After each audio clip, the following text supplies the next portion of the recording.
Timeline, 5000 ans d'histoire, Richard Fremder. Ça, c'est aujourd'hui très important, historiquement parlant. Historiquement, puisque alors, dans cette zone jadis stépique, Catherine envoie des colons, fonde des villes, C'est ça. et la plupart des villes dont vous entendez parler aux informations depuis 3 ans sont des fondations de Catherine. Exactement.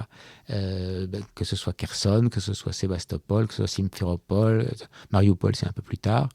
Odessa, ce sont des fondations de Catherine. Et si on ne comprend pas ça, ça ne sert à rien de continuer. Voilà. On est bien d'accord. Ça, vous le dites à un moment, je crois que c'est plus de 500 000 km² récupérés par C'est Catherine. énorme. C'est énorme. Et au-delà des kilomètres carrés, parce qu'en Russie, le kilomètre carré n'est pas quelque chose qui manque beaucoup, mais en revanche, c'est de la population, puisqu'elle a presque doublé la population de l'Empire russe. On arrive à 36 millions de sujets à la fin de l'Empire, donc la France cesse d'être le pays le plus peuplé d'Europe, qu'il était depuis toujours, et c'est la Russie qui devient désormais, jusqu'à maintenant, le pays le plus peuplé d'Europe. 36 millions de sujets, mais où les Russes ne sont plus absolument majoritaires. Ça devient un pays multinational. Ça l'était déjà un petit peu, puisqu'il y avait déjà des Tatars au sein de l'Empire, à Kazan, à Astrakhan. Il y avait déjà les provinces baltes. Il y avait les populations de Sibérie, etc. Mais là, maintenant, vous avez d'énormes contingents de Polonais, d'Ukrainiens, de colons allemands qu'on a fait venir du Saint-Empire, etc. Ce qui n'a pas créé de révolution, de tension.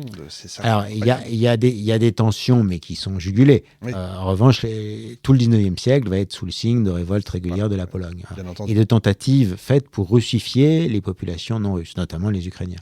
Autre source du conflit actuel. Exact. Et j'allais dire, est-ce que justement, sans faire de politique, mais est-ce que cet immense territoire et tous ces immenses territoires dans l'histoire ne peuvent-ils pas être administrés que par une main ferme, forte ? C'est la théorie poutinienne. Oui, c'est pour ça que je voulais pas faire de politique. Mais alors, c'est une conviction que nourrissent la plupart des historiens russes depuis l'époque. C'est la justification de ce qu'on appelle l'autocratie. D'ailleurs, c'est ce que Catherine elle-même explique dans son instruction et dans d'autres écrits, c'est qu'on ne peut pas imaginer le gouvernement d'un espace aussi grand que celui d'un royaume comme la France ou d'une république comme la Hollande ou la Suisse. Voilà. Et bien, c'est d'ailleurs ce qui va mettre fin à la justification, c'est qu'une fois qu'on aura les États-Unis d'Amérique, qui eux seront une république démocratique mais gigantesque, ça met fin à cette théorie du caractère indispensable des pouvoirs autoritaires. Oui, c'est peut-être encore autre chose, puisque là, c'est des États. Donc, qui se sont fédérés. Mais en tout cas, voilà, c'est une discussion qui revient de façon récurrente en Russie. Ça pourrait faire effectivement un beau débat. Qu'est-ce qu'elle a changé d'autre ? Est-ce que la Russie est devenue plus forte ? Est-ce que c'est à ce moment-là qu'elle s'appelle Sainte-Russie ou est-ce que Sainte-Russie, c'est depuis le XVe siècle. Cette formule, ça indique que Constantinople étant tombé, le dernier grand État orthodoxe indépendant, c'est la Russie. Et c'est ce qui justifie le titre de tsar, ce qui justifie le fait qu'il y ait un patriarche à Moscou, etc. Non, elle, ce qu'on peut dire, c'est qu'elle en fait une très grande puissance européenne indéniable. Donc, par les accroissements de territoire, aussi par la réforme de l'armée, par la réforme la marine avait été esquissée sous Pierre le Grand, mais était encore inférieure, par exemple, à la marine du Danemark. Et ça remet les choses à leur place. Là, vous avez quand même des exploits extraordinaires, puisque notamment, en 1770, la flotte russe fait le tour de l'Europe, part de la mer Baltique, fait le tour de l'Europe, entre en Méditerranée, et va écraser la flotte ottomane au large de Çeşme, donc on est dans la Turquie actuelle, la détruire intégralement, et pendant plusieurs années, la flotte russe va être maîtresse de la Méditerranée orientale. C'était inimaginable auparavant. Voilà. Donc on arrive au stade de la très grande puissance, et Catherine, en fait, a dans ses projets qui ne seront pas réalisés, la destruction de l'Empire ottoman et la reconquête de Constantinople pour y créer un empire chrétien sous influence russe. Est-ce qu'elle a lu des choses sur Élisabeth Ière ? Elle l'a connue. Oui, elle connaît l'histoire. Alors, elle est une grande lectrice d'histoire et forcément d'histoire immédiate aussi. Alors, je pense qu'elle, tout ce qui concerne le passé immédiat passe plutôt par l'oral. Voilà, parce qu'elle a certainement beaucoup discuté avec les généraux, avec les grands personnages de la cour d'Élisabeth. Il y a une inspiration de ça ou c'est pas vraiment une réalité ? Le coup d'État ressemble à une copie conforme de celui donc on prend la garde, on se la met de son côté, puis on renverse le prédécesseur. Oui. Elle a certainement réfléchi au précédent d'Élisabeth et encore des dames qui avaient précédé. Oui, bien sûr, il y en a d'autres. Mm. Alors justement, la grande question, le pouvoir a-t-il un sexe? Parce que quand on se rend compte de toutes ces femmes extraordinaires, je disais Élisabeth Ier, donc Catherine II, il y aura Victoria, enfin, c'est incroyable. Alors Victoria n'a pas gouverné. Oui, Voilà, d'accord. alors que Catherine est vraiment une impératrice régnante par elle-même, vous voyez, façon Louis XIV. Ouais. Voilà. Alors, Alors, le le pouvoir, siècle de Victoria, c'est-à-dire qu'elle a impulsé des choses.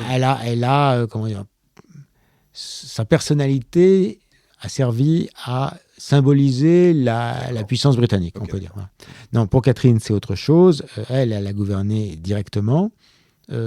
Et même plus que... Alors, parce que les impératrices avant elle n'étaient pas des grandes travailleuses. Elles maintenaient leur pouvoir, mais il y avait des gouvernants auprès d'elle. Alors qu'elle, elle est vraiment son Premier ministre. Voilà, c'est vraiment à la Louis XIV, c'est-à-dire qu'elle dirige les impulsions. Il y a des grands diplomates, des grands administrateurs, tout ce que vous voulez, mais l'impulsion majeure, c'est elle. C'est vraiment le type de ce qu'on appelait les despotes éclairés. Oui, c'est ça. Ouais. Bon. Alors, est-ce qu'en tant que femme, elle gouverne différemment? Grande question disputée, parce qu'à l'époque, on considère que si une femme gouverne, c'est qu'en fait, elle a une personnalité masculine. C'est la conviction. Et d'ailleurs, alors, je me suis dit, quand vous avez des souveraines qui s'affirment, on dit toujours c'est une Amazone, c'est un homme dans un corps de femme. Voilà, parce qu'on n'imagine pas un pouvoir féminin. Ou alors, si on veut faire de la propagande, on va prendre l'image le souverain est un père, et donc Catherine va être la mère de ce sujet, la mère aimante et bienveillante. Bon. En fait, quand vous regardez le règne, elle n'est pas du tout bienveillante, elle n'est pas du tout aimante, et en fait, elle ne gouverne pas différemment d'un homme. Voilà. Et notamment, ce qui est intéressant, c'est le parallèle avec Frédéric II de Prusse, puisque au départ, elle est une créature de Frédéric, et elle gouverne tout à fait de la même façon, c'est-à-dire de façon bureaucratique, depuis son cabinet, en donnant des instructions, en écrivant des lettres. Qu'est-ce qu'il a pu essaimer, Frédéric II? C'est un personnage qui a fasciné son siècle, et elle est de cette école, elle est un peu de la génération après, puisqu'ils ont une quinzaine d'années de différence, mais c'est tout à fait la même façon d'opérer, très directive. Les ministres sont des exécutants, et c'est elle qui décide en dernier ressort, et c'est d'elle que viennent les grandes initiatives. Son fils ne sera pas du tout pareil. Alors, donc, sans faire de psychologie freudienne, on peut dire qu'il était mal parti dans la vie, puisque donc, il n'est pas sûr d'être le fils de son père. Oui. Bon. D'ailleurs, une légende dit que quand il monte sur le trône, il fait venir un des anciens favoris de Catherine. Il lui dit, mais est-ce que tu es mon père? Et le favori dit, nous étions nombreux auprès de ta mère. C'est une réponse un peu... Alors c'est peut-être qu'on trouvait, hein, c'est une anecdote. Bon, ça n'a pas empêché Louis XIV de régner. Ça vaut qu'on connaît, mais... les mots d'histoire sont... Voilà, ça. Timeline, 5000 ans d'histoire, Richard Fremder.